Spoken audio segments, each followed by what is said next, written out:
Como se faz o diagnóstico do abdômen agudo obstrutivo? Eu sou José Américo e vou conversar com vocês hoje sobre um dos tipos mais importantes de abdômen agudo, o abdômen agudo obstrutivo. Ele se reveste de algumas características diferentes dos outros tipos e você tem que saber na prova identificar qual dos tipos de abdômen agudo está se pedindo informação, para você conseguir acertar a questão. O abdômen agudo obstrutivo ele é um pouquinho diferente dos outros, porque é um tipo de abdômen agudo na qual a oclusão, a obstrução ou a disfunção, mau funcionamento do intestino é o principal sintoma. Então a principal coisa é que para de funcionar o intestino. Há uma obstrução mecânica ou funcional do intestino. Isso pode ter dor, pode ter um monte de sintoma, mas veja, não é inflamação, não é perfuração, não é dor, é a parada do funcionamento o ponto principal. Isso pode ser decorrente de várias coisas e a gente tem que se fazer algumas perguntas frente a um quadro de abdômen agudo obstrutivo. Então o que você deve se perguntar, né? Primeiro, é ou não um abdômen agudo obstrutivo? Então a primeira pergunta é, trata-se ou não de abdômen agudo, depois qual o subtipo? Então você chegou, estou no subtipo de abdômen agudo obstrutivo. Então pelas características clínicas. Depois disso, vai perguntar, essa obstrução ela é mecânica ou funcional?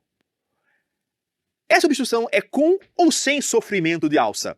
Vejam, mecânico funcional, geralmente funcional não vai ter tratamento cirúrgico, o mecânico pode ter. Se tiver sofrimento de alça, é uma emergência. Se não tiver, não é uma emergência médica, pode ser uma urgência. Sendo um sofrimento de alça, vou ter que fazer uma intervenção cirúrgica de emergência. Então vejam, o funcional, tratamento clínico, o mecânico, clínico ou cirúrgico. O sem sofrimento, clínico ou cirúrgico, e o com sofrimento, sempre cirúrgico de emergência. Então vejam que são perguntas importantes, mecânico ou funcional, com ou sem sofrimento. E qual o ponto de obstrução? Ele é alto ou baixo? Estou falando do estômago, duodeno, jejum proximal, estou falando de cólon, reto e ânus. Então, vejam, é diferente para eu pensar nos distúrbios metabólicos, hidroeletrolíticos, das queixas que o paciente apresenta.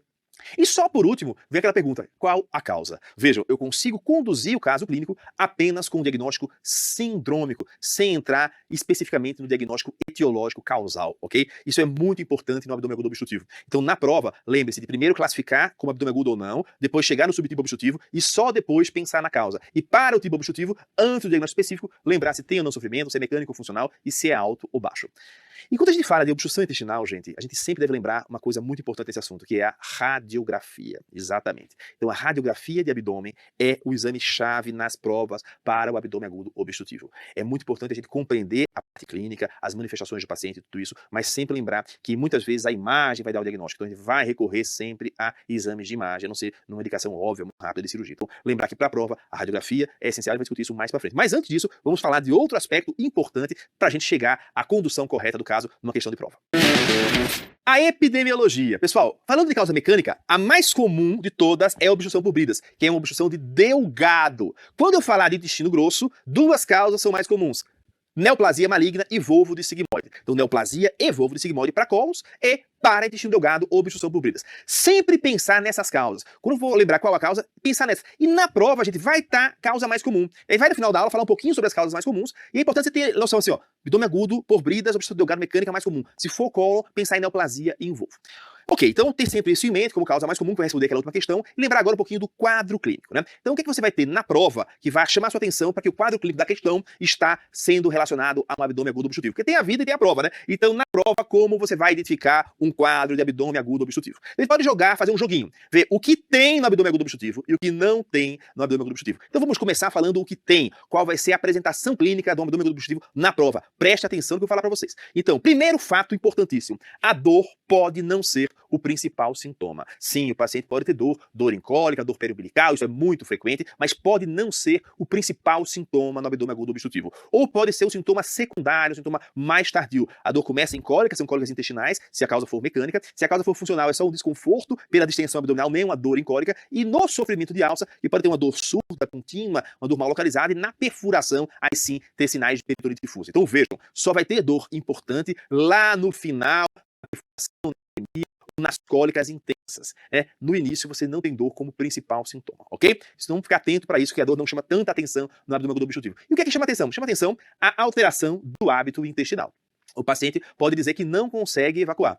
Tem vontade e não consegue, ou simplesmente não consegue. Então a queixa principal pode ser diminuição ou parada de eliminação de gases e fezes. Então sempre fique atento que isso costuma ser a queixa principal. Muitas vezes o paciente se queixa apenas de desconforto ou de distensão abdominal. O paciente distende, fica com a barriga cheia, o paciente tem a barriga está muito grande, está volumosa, ele se queixa de distensão abdominal. Então vejam, alteração no hábito intestinal, parada de eliminação de gases e fezes. Distensão abdominal são sintomas muito frequentes e muito importantes. E uma outra coisa que pode acontecer são náuseas e vômitos. Então, essas coisas você vai encontrar no abdômen agudo inflamatório. Então, uma dor abdominal pode ser um desconforto, pode ser uma cólica na fase inicial, parada ou eliminação de gases e fezes, distensão, desconforto abdominal e náuseas e vômitos. E sempre que você tiver um paciente que tem náuseas e vômitos, pergunte qual é o tipo de vômito desse paciente. Um paciente com obstrução intestinal vai ter um vômito alimentar no início, ou se a obstrução for alta, pode ter um vômito bilioso, e na obstrução mais baixa e na obstrução tardia vai ter vômitos fecaloides. Então é isso que você vai ter na obstrução. Então depende da altura e do tempo de evolução. Se tiver sangue, é um sinal de sofrimento de alça ou de alguma complicação, como uma Lorivax, tá? Então fica atento para o que tem no vômito desse paciente. E aí já vai ficar atento que esse paciente que vomita, que está super distendido, ele tem perda para o terceiro espaço. Ele pode ter desidratação e distúrbios hidroeletrolíticos e metabólicos, ok? Então esse é o quadro clínico que eu quero que vocês gravem na prova. Então nem sempre a dor é principal, né? A parada de dilação de gases e fezes, distensão, náuseas e vômitos. E o que você não vai ter, o que não vai ser encontrado? Não vai ser encontrada a característica dos outros tipos de abdômen agudo que não são obstrutivos. Por exemplo, não vai ter peritonite e sinais inflamatórios no início, só se complicar. Porque isso aí é do abdômen agudo inflamatório. Você não vai ter aquele abdômen agudo em tábua e nem a história clínica de drogas ulcerogênicas. Isso aí vai ser visto no abdômen agudo perfurativo. Você não vai ter arritmia, aterosclerose. Sempre que tiver isso na prova, pensar em abdômen agudo vascular. E você vai ter, não vai encontrar também a dor súbita e o choque, que são o abdômen agudo hemorrágico. Então vejam, no abdômen agudo obstrutivo, nós vamos ter parada de eliminação de gases e fezes, distensão abdominal, náuseas e vômitos e uma dor leve ou incólicas no começo.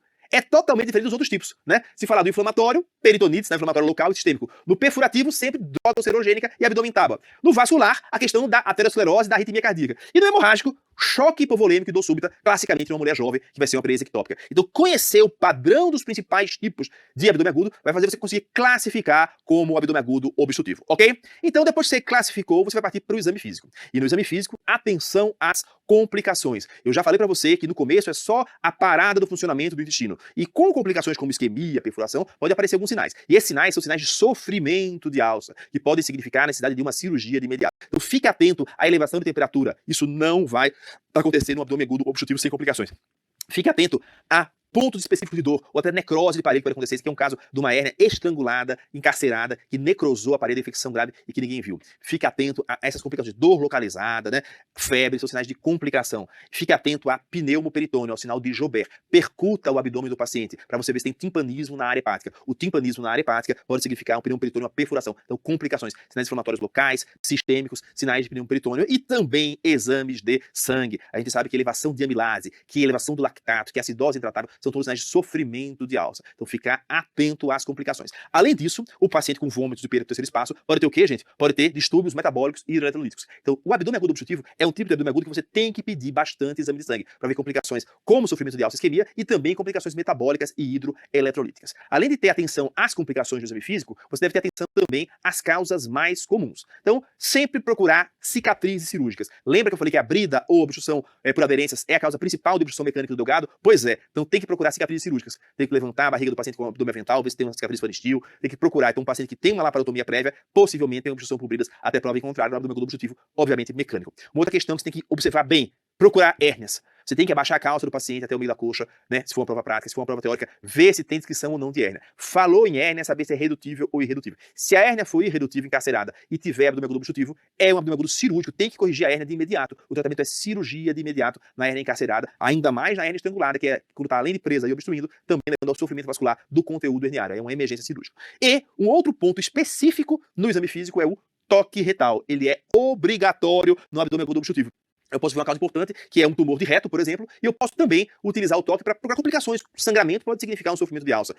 As crianças pequenas, né, principalmente nos primeiros 2 anos de vida, pode ter uma intussuscepção intestinal e no toque retal ter o quê? Ter uma geleia de framboesa. Dica de ouro aí para você acertar uma questão. São conceitos-chave que você tem que ter em mente, né? Geleia de framboesa, intussuscepção com sofrimento. Então, além de nos pacientes idosos poder ver um tumor e poder ver sangramento também, ok? Então, falamos um pouquinho do exame físico, vamos agora à investigação complementar. Já falei que o raio-x é importante, já falei que tem que fazer exames de sangue também. Então, vocês vejam, esse tipo de abdômen agudo é um abdômen agudo no qual a investigação complementar ela é importante. E aí você se pergunta, o que eu vou pedir? Que exames devemos pedir para esse paciente? Então, você fica na dúvida, vai pedir o quê, pessoal? Vamos começar com exames de sangue, com exames laboratoriais, vamos coletar o sangue do paciente para fazer uma série de análises. E que tipo de análise vai fazer no abdômen agudo obstrutivo? É importante um hemograma completo. Eu já falei para vocês que o hemograma ele pode mostrar sinais de complicação, como uma leucocitose, desvio esquerdo, pode significar um um sofrimento de alça, né? Um sofrimento vascular. Você pode ter também sinais de hemorragia, na anemia, hemograma é importante. Função renal. Esse paciente tem perda do terceiro espaço, pode estar com uma insuficiência renal por desidratação, por exemplo. Então você precisa corrigir isso aí. Além da função renal, perda de eletrólitos, sódio, potássio, ureia, creatinina e uma gasometria. Então função renal, distúrbios hidroeletrolíticos e metabólicos, que costumam ser corrigidos por expansão volêmica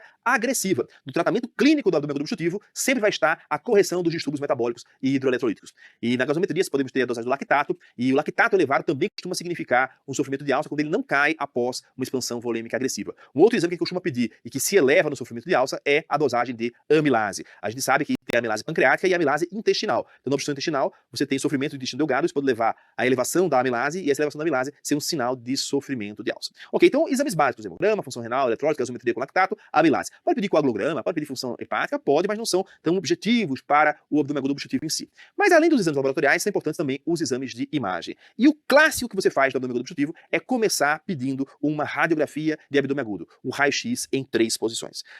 Ela é proposto pedir sempre o raio-x inicial e depois uma tomografia de abdômen. Hoje em dia a gente sabe que se você tiver um acesso rápido à tomografia, você pode cortar essa fase inicial e partir direto para uma tomografia. Todas as informações do raio-x são vistas na tomografia. Não tem nada a mais no raio-x. Então, pode pedir tomografia direto ou um raio-x primeiro como uma triagem inicial.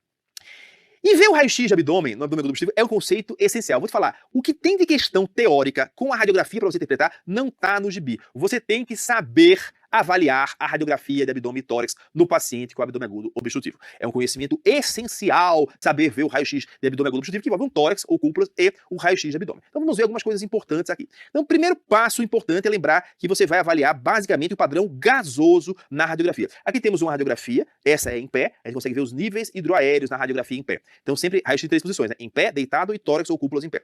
O único nível hidroaéreo que é fisiológico, que é para ter um raio-x de abdômen, é a bulha gástrica que está aqui.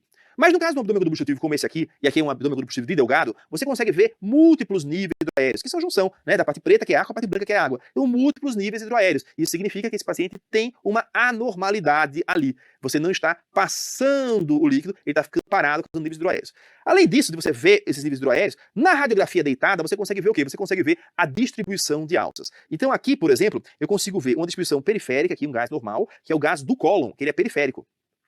Pode ter um pouquinho de gás no reto também visível. E aqui você tem, na posição central, uma distensão de intestino delgado. Sempre que você vir gás no intestino delgado, vai ser patológico. Você vai ter gás onde no raio-x? Normal. Gás na bulha gástrica, que é o único nível aéreo, e um pouco de gás no cólon e no reto. Viu gás de delgado como aqui?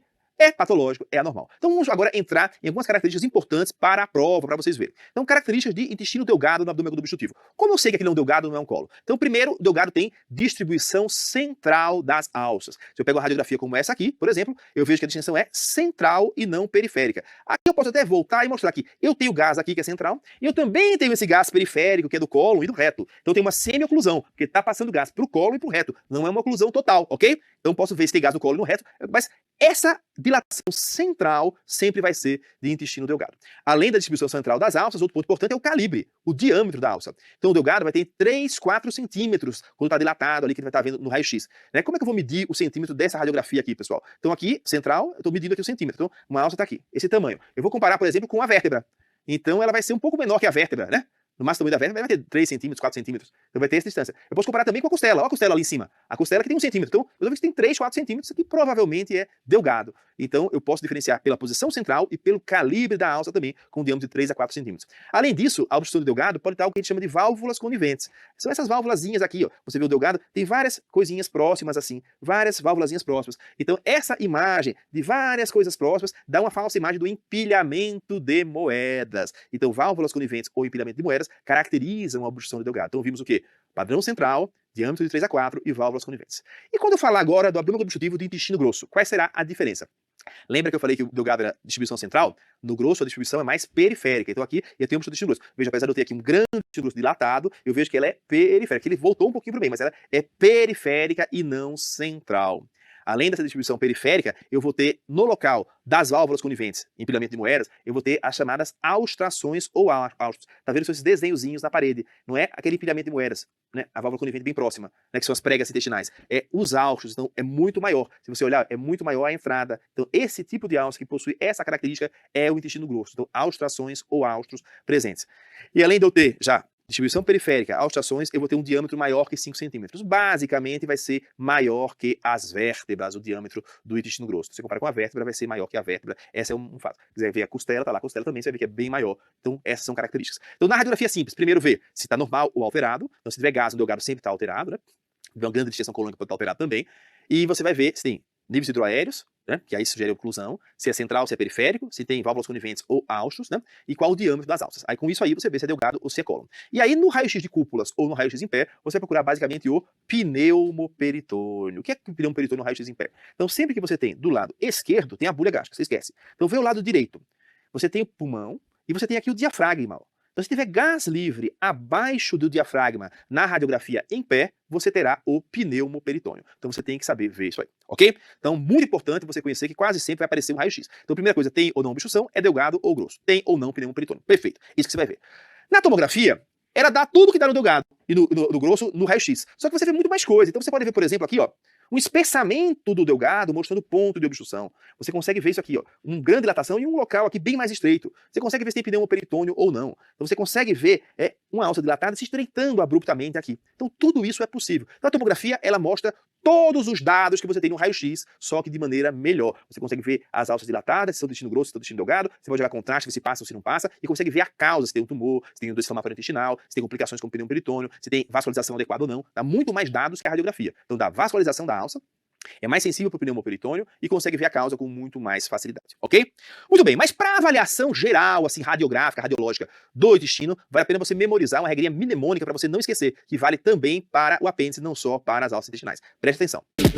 Regra 369. Então, calibre normal do intestino, delgado, menor que 3 centímetros. Está acima de 3, está dilatado. Intestino grosso, menor que 6 centímetros. Apêndice também é 6, só que é 6 milímetros. Então, 6 milímetros para cima é apendicite, na tomografia e no ultrassom. E o seco, mais que 9, significa sofrimento possível. Então, delgado 3 centímetros, cólon 6 centímetros, apêndice 6 milímetros e o seco 9. A regra 3, 6, 9, ok? Muito bem. Então, pessoal, falamos um pouquinho do diagnóstico do abdômen agudo obstrutivo, vamos ver agora a conduta, né? Então, a conduta inicial, qual é? Você deu um diagnóstico do abdômen agudo obstrutivo. Então, em geral, você vai deixar o paciente em jejum, sempre, né? Esse paciente costuma ter perdas por terceiro espaço, né, que é o intraintestinal, ou realmente perdas externas, com vômitos, e aí você vai ter que fazer hidratação rigorosa, a correção dos distúrbios hidroeletrolíticos e metabólicos, sempre fazer isso aí, e dar uma analgesia para ele. E aí, depois, no tratamento clínico, a gente quase sempre coloca uma sonda nasogástrica. Mas é interessante lembrar que não é para todo mundo. A sonda nasogástrica é para obstrução de delgado. A obstrução do intestino grosso, ela não costuma funcionar. Então, se tiver distensão de delgado, você bota sonda nasogástrica, vômitos incoercíveis. Mas, se intestino grosso, a sonda nasogástrica não vai ter nenhum tipo de função, né? Sempre que tiver um diagnóstico de abdômen agudo obstrutivo, tem que ter uma avaliação do cirurgião, mesmo para a conduta não operatória. Então, quando é que você faz a conduta cirúrgica ou não cirúrgica? Então, a conduta não operatória costuma ser a conduta inicial para você compensar o paciente. E depois você encaminha para cirurgia ou não. Alguns tipos de suboclusão são reversíveis, como por exemplo um írio metabólico, como por exemplo uma obstrução por bridas. Então, para suboclusão reversível, a conduta é não operatória. Se tiver uma hérnia encarcerada ou se tiver uma neoplasia maligna, isso não é reversível. Então, tem que fazer uma conduta cirúrgica, ok? Então, sempre a causa ser uma causa reversível, né? E aí, quase sempre a conduta cirúrgica vai ser a passagem de uma sonda nasogástrica. Os pacientes reclamam tudo, mas vai melhorar a distensão abdominal, né? Diminuir o sofrimento, porque você drena não só o líquido, mas também o gás, então alivia a dor, os vômitos. Então, com muita distensão, com obstrução do delgado, sempre vale a pena passar uma sonda nasogástrica. Em que caso você vai indicar cirurgia para o paciente? Então, sempre que tiver uma complicação, então tem perfuração, peritonite difusa, pneumoperitônio, indicar cirurgia, né? Então, são complicações como sofrimento de alça ou perfuração, cirurgia. Obstrução em alça fechada, que é quando você tem a válvula iliopsecal competente, né? A passagem do delgado para o grosso, ela está fechando, e tem obstrução de cólon, que está o cólon distendido. Então o seco está super distendido, 10, 12 centímetros, aí você tem que indicar cirurgia. Então lembra que o seco é até 9, então 10, 12 centímetros, ele está dilatado, 12 para cima, risco iminente de ruptura, cirurgia imediata. Obstrução em alça fechada, tem distensão do cólon, sem distensão do delgado, com o seco dilatado. Qualquer obstrução mecânica irreversível, né? Vale a pena você fazer a cirurgia, ou então uma reversível que foi refratária às medidas clínicas. Em geral, você compensa o paciente dos seus distúrbios, espera 48 horas, se ele não reverte, aí sim, você indica a cirurgia. Vamos ver as causas principais agora. Então, de delgado, hérnias. Se a obstrução for por uma hérnia encarcerada, a conduta sempre é cirúrgica. Então, conduta para hérnias, tratamento cirúrgico. Conduta para bridas, aderências. Isso confunde muito o aluno, porque o aluno vê que a obstrução do delgado, ó, central, empilhamento de moedas aqui, múltiplos níveis hidroaéreos, né, menor que a vértebra. Então, uma obstrução do delgado, num paciente com laparotomia, é uma brida. Então, tem que ir lá e cortar a brida. Não. Aquela brida está lá há muito tempo. O intestino se mexeu, passou por baixo da brida e ocluiu. Ele pode voltar para o lugar dele. A maioria dos casos de abdômen agudo obstrutivo por brida responde às medidas clínicas. Então, se a causa for brida, a conduta é clínica inicialmente, só vai ser cirúrgica se tiver sofrimento de alça ou perfuração, ok? Gravem isso. Uma outra causa importante, volvo, né? E no volvo, na prova, sempre cai o raio-x. Então você vê o raio-x, nossa, como é que é o volvo? Então tem esse U invertido, gente. Esse U para baixo do volvo de sigmoide. E tem uma imagem mais clássica ainda, que é a imagem do grão de café. Olha como isso aqui parece com um grão de café. Então, sempre que tiver essa imagem de volvo, vai ser um diagnóstico de volvo. Então, vai aparecer um raio-x com obstrução colônica, com U invertido ou com sinal do grão de café, e você vai ter que dar a conduta. E no volvo, a conduta é, se não tiver sofrimento de alça nem perfuração, é conduta endoscópica, distorção colonoscópica, alivia a obstrução e depois opera eletivamente o paciente, ok? Uma outra questão que é rara, mas que cai em prova, que aqui é o ilho biliar. O ilho biliar, pessoal, é um cálculo da vesícula, que ele passou da vesícula biliar para o intestino delgado por uma fístula, colecisto duodenal mais frequentemente, e levou à oclusão do ilho terminal. Então, tem uma radiografia com uma tríade, que é a tríade de Higler. E isso cai muito na prova. Então, basicamente, ela tem um cálculo, radiopaco, esse cálculo está aqui, ele costuma ser na foto direita, mas está aqui, um cálculo. A aerobilia, se você olhar esse raio-x, você tem as vias biliares cheias de gás. Então, imagem radiopaca, aerobilia e múltiplos níveis hidroaéreos, denotando uma obstrução mecânica de delgado. O tratamento no ilho biliar é tratar a obstrução intestinal, não trata a vesícula nesse momento. É uma abertura do delgado com retirada do cálculo que causou a obstrução. Enterotomia com retirada do cálculo e enterorrafia, ok? Então vimos aqui, pessoal, uma revisão das causas principais que caem na prova, para vocês lembrarem. Neoplasia maligna também vale a pena lembrar que a conduta é cirúrgica, não vai ser conduta clínica para neoplasia maligna, um tumor primário do colo, do reto, então sempre vai ser cirurgia, ok? Vamos ver agora o que tem caído na prova. Vamos a essa questão aqui da prova do Revalida do INEP de 2021. Paciente de 60 anos de idade, masculino, procura hospital pronto-socorro com história de parada de eliminação de fezes e flatos há cerca de uma semana. Então vejam, já está falando que o principal aspecto é a parada de eliminação de fezes e flatos. A gente vai pensar que a causa realmente seja um abdômen agudo obstrutivo, é o provável diagnóstico sindrômico. Nega vômito, já fala que talvez não seja uma obstrução tão alta, talvez seja mais baixa, talvez seja funcional. Ao exame físico, paciente irregular em estado geral, desidratado, dispneico e taquicárdico. Então parece que tem uma perda importante para o terceiro espaço. Já tem uma semana, então a gente vai ter que fazer a correção dos distúrbios metabólicos e hidroeletrolíticos desse paciente. Abdômen globoso, hipertimpânico, doloroso, palpação difusa, com sinais de irritação peritoneal. Pronto. Falou que tem irritação peritoneal, é a chave. Tem complicação. Se o paciente tem irritação peritoneal no abdômen agudo obstrutivo, ele teve uma complicação, um sofrimento de alça ou uma perfuração. Vai estar indicada a cirurgia. Então, essa é a chave para a gente matar essa questão, a presença da irritação peritoneal. Toque retal, com polo retal vazia, sem fezes, sem muco, sem sangue em dedo de luva.